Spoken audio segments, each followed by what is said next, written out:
bentornati su Swishamber Channel World News, le principali notizie del giorno in meno di un minuto. La TV Al Jazeera denuncia in Siria che Mosca abbia bombardato un ospedale di Medici Senza Frontiere, probabili 9 morti.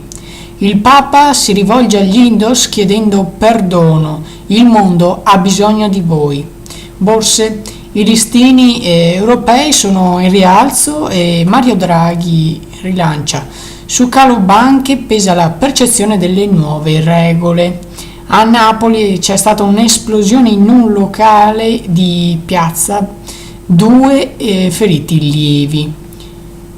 A seguire, a Colonia, tra i molestatori di Capodanno molti sarebbero nordafricani, queste le ultime rivelazioni ovviamente della polizia a seguito delle indagini, e le unioni civili, il voto d'intesa resta senza il PD.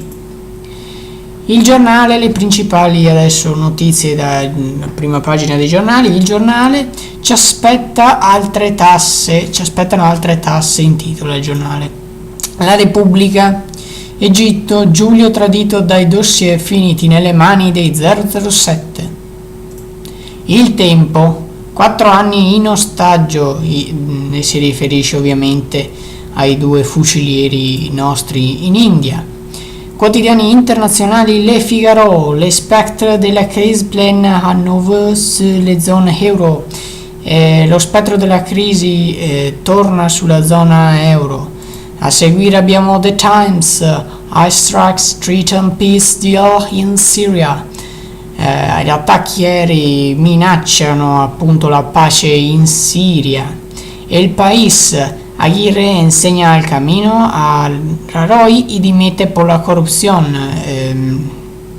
Aguirre si dimostra il nuovo percorso da prendere a Rajoy e appunto scalza per la corruzione. The Independent, fourth unlucky as DiCaprio backs is for DAFA. DiCaprio ha vinto il suo primo DAFTA, che è un premio ovviamente. Der Tagesspiegel, Merkel allein in Europa. La Merkel rimane sola in Europa. Queste erano le principali notizie dall'Italia e dal mondo. Bene, grazie per averci seguito. Noi ci rivediamo domani sempre qui su Swishamber Channel. Buona serata.